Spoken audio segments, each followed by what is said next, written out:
Esta semana o Vaticano vai sediar um encontro mundial com líderes católicos para debater os casos de pedofilia na igreja. A crise pode ganhar novos desdobramentos depois que o Papa Francisco admitiu um histórico de abusos sexuais de padres e bispos contra freiras. Os repórteres do Fantástico na Europa conversaram com ex-freiras que passaram décadas em silêncio, até decidirem revelar todo o horror que viveram. Foram anos de clausura, seguidos de mais anos de silêncio, mas a vergonha e o medo finalmente deram lugar à coragem. Numa crise sem precedentes para o Vaticano, que começou a partir de um outro grande problema. Uma cruz pesada demais.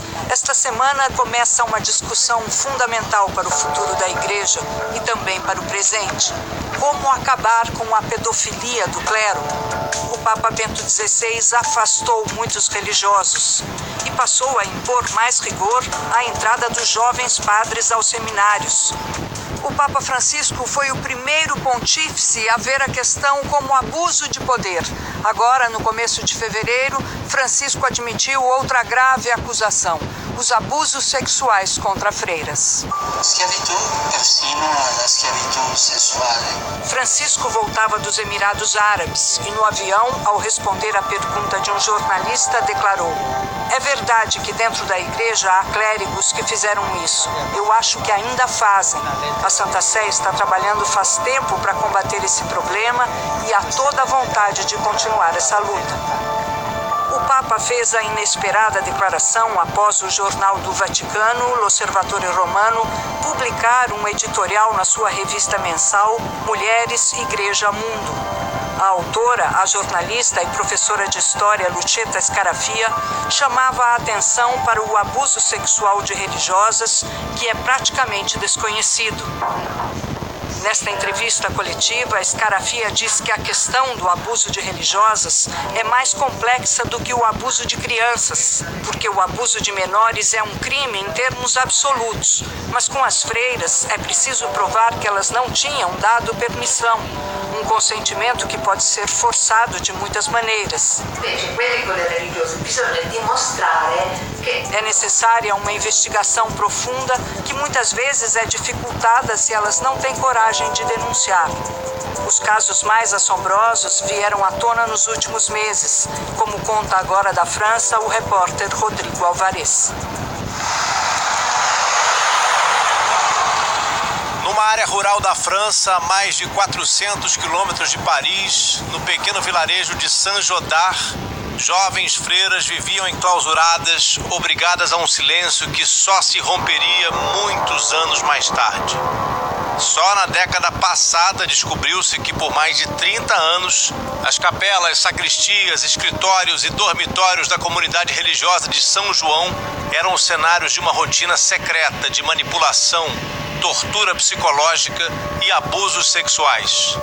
Em refúgios religiosos como esse aqui em Saint-Jodard, na França, onde as freiras eram privadas de contato até mesmo com seus pais, centenas de jovens sofreram torturas psicológicas que as levaram a sair da igreja para sobreviver.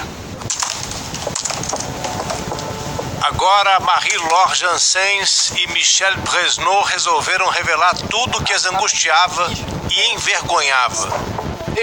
O elo entre as histórias de Marie-Laure, Michele e muitas outras freiras e ex-freiras é o padre Marie-Dominique Philippe, um dos maiores abusadores da história recente da Igreja Católica.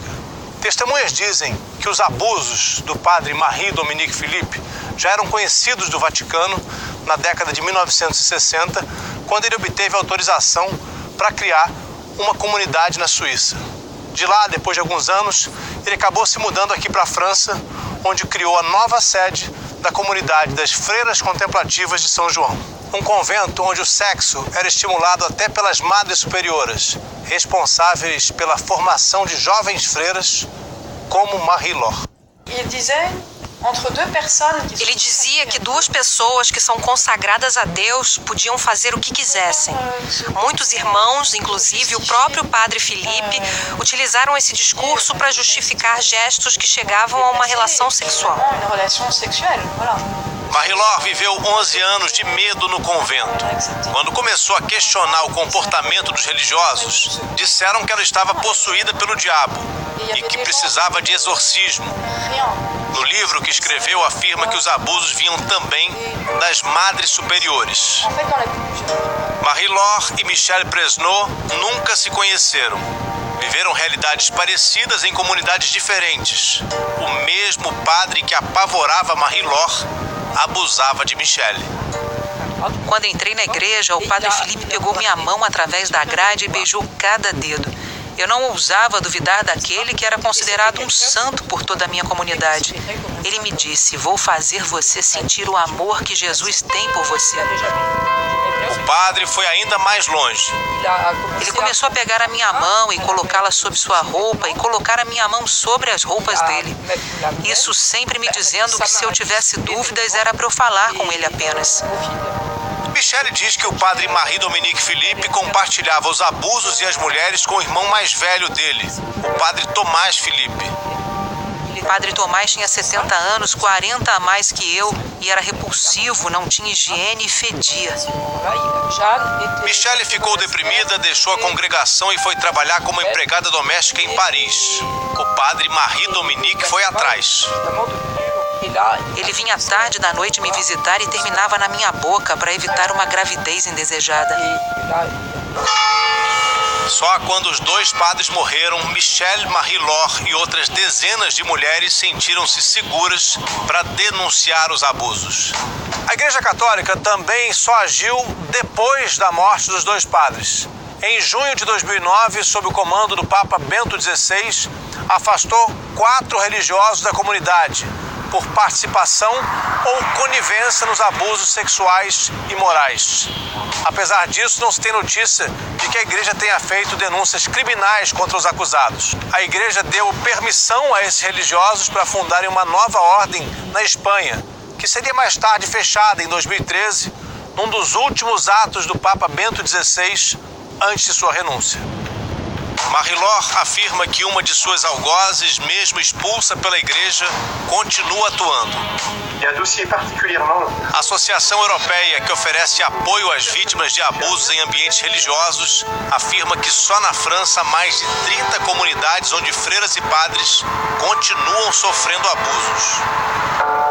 Depois das declarações do Papa Francisco 2 semanas atrás, a Congregação Francesa de São João afirmou em nota que desde 2013 reconhece que seu fundador, o padre Marie-Dominique Philippe, agia contrariamente à castidade em relação a diversas mulheres adultas que ele acompanhou. Ainda existe uma grande quantidade de abusadores e predadores que fizeram dezenas de vítimas. Muitos nunca tiveram problemas com a justiça ou tiveram apenas sanções canônicas leves. Outro abusador denunciado por muitas vítimas, o padre Tomás Philippe, ainda é reverenciado por fiéis franceses como um grande homem da Igreja Católica. Seu corpo está enterrado no jardim da mesma capela onde ele encontrava suas vítimas antes de abusá-las.